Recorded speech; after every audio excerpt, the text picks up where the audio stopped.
무한한 생명 연장이 아닌 건강한 삶이다. 난치병의 고통 속에서 벗어나 행복하게 사는 것. 은준의 가족뿐만 아니라 우리 모두가 바라는 삶이다. 그런 희망과 현실의 거리를 한층 더 좁혀줄 수 있는 것이 바로 배아줄기 세포다. 난자의 핵을 제거하고 대신 환자의 체세포를 이식하는 방법으로 줄기세포를 무한대로 증식시킬 수 있다는 장점을 가지고 있다.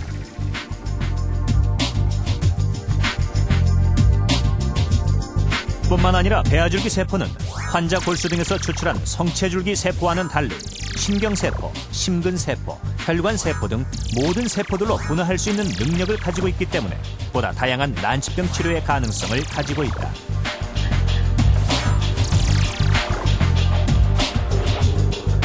성체줄기세포는 워낙 몸 안에 존재하는 그러한 세포를 발견하기가 힘들고, 발견했다고 하더라도 우리가 체외에서 그것을 증식시키고 분화시키는 과정이 상당히 어렵습니다.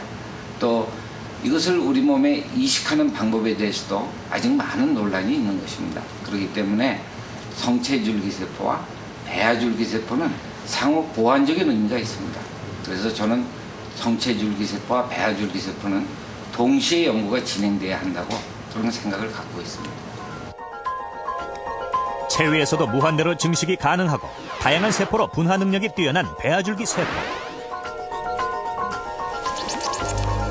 그러나 배아줄기 세포 치료에는 아직 해결하지 못한 치명적인 결함이 있다. 배아줄기 세포의 만능성이 치료 부위에 따라 오히려 생명을 위협하는 불필요한 세포까지 만들어낼 수 있다는 점이다. 근데 우리가 지금 척추 손상 환자들한테 이식을 하게 못하는 이유는 바로 이러한 어떤 아무리 내가 신경세포를 만들어가지고 이 신경세포를 이식을 해줬다 하더라도 이 세포가 신경 외에도 뼈나 근육이나 다른 여러 가지 종류의 세포로 몸 안에서 만들어진다는 거예요. 그래서 바로 이러한 세포를 통제할 수 있는 기술이 개발이 된다고 그러면 우리가 원하는 신경세포, 당뇨세포, 뼈나 연골세포 이런 거로 다 만들어줄 수가 있어요. 배아줄기 세포 연구는 이 세포를 얼마나 정확하게 환자에게 필요한 치료세포로 만들 수 있냐로 집중되고 있다. 한쪽 뇌가 망가져 파킨슨씨병에 걸린 쥐가 끊임없이 한쪽 방향으로 돌고 있다. 파킨슨씨병에 걸린 쥐의 망가진 뇌신경에 줄기세포에서 분화시킨 신경치료세포를 주입했다.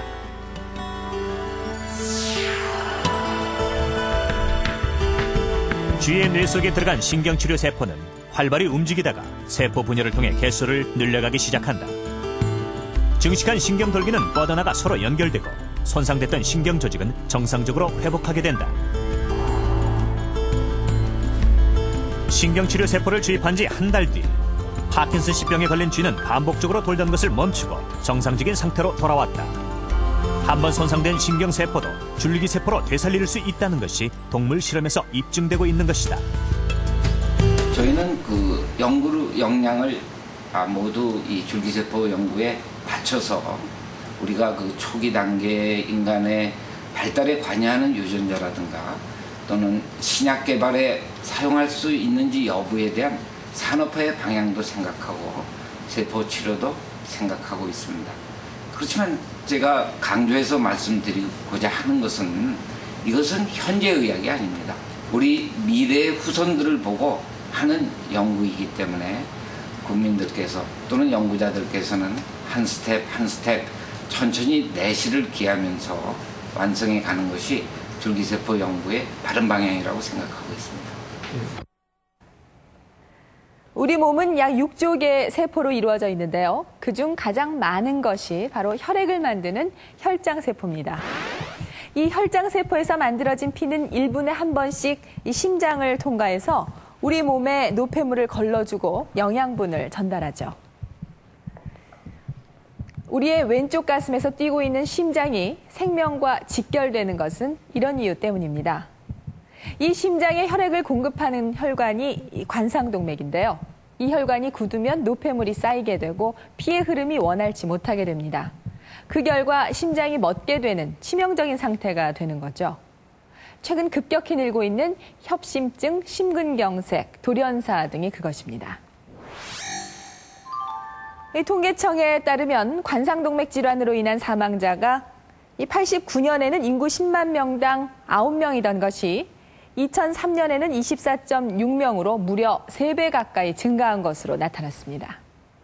그래서 전문가들은 한국인의 심장이 위험하다고 경고하고 있는데요. 멎어가는 심장을 되살리는 새로운 치료법을 소개합니다. 눈 떠보세요. 손 잡아보세요. 며칠 전 심장마비로 응급실에 실려온 유봉훈 할머니. 가까스로 생명은 되찾았지만 9일째 의식을 못 찾고 있다. 심장마비가 생기면 뇌로 피가 안 가니까 뇌 피가 안 간 시간이 길어가지고 지금 이렇게 의식을 못 찾고 계시는 거예요.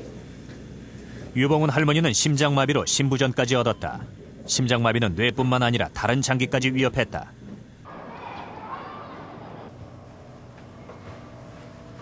(1년째) 의식을 잃고 식물인간으로 지내고 있는 심윤호 씨 역시 원인은 심장마비였다.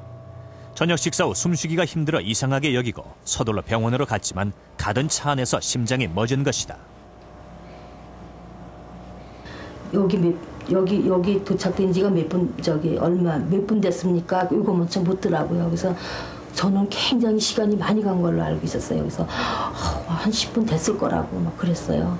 그런데 우리 애들이 나중에 엄마 그렇게 시간이 그렇게 가지 않고 5분 안에 가긴 갔어요. 그런데 그것도 너무 늦은 것 같다 그러더라고요.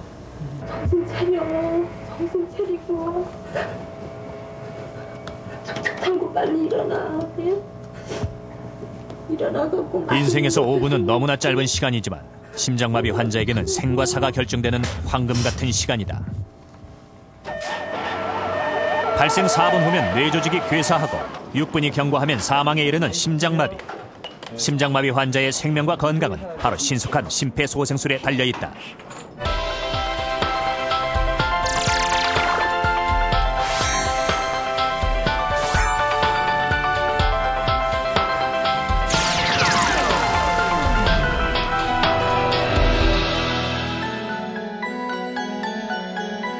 심폐소생술은 정지한 심장을 대신해 인공적으로 혈액순환을 하게 하는 응급치료다.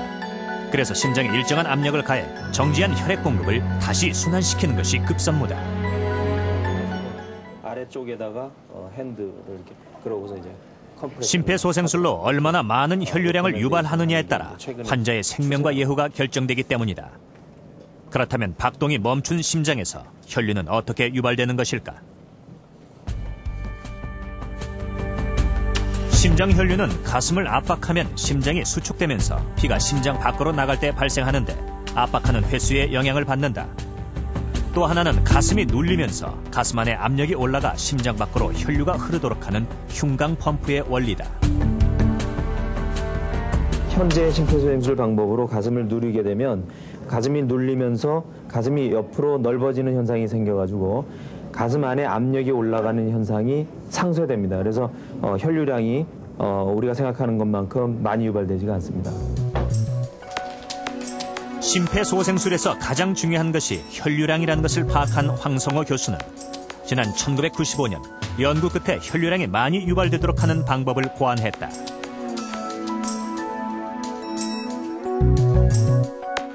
기존의 심폐소생술에서 혈류를 유발하는 심장 펌프와 흉강 펌프 원리 두 가지를 합쳤는데 이 원리가 동시에 작용해 혈류량을 높이는 것이다.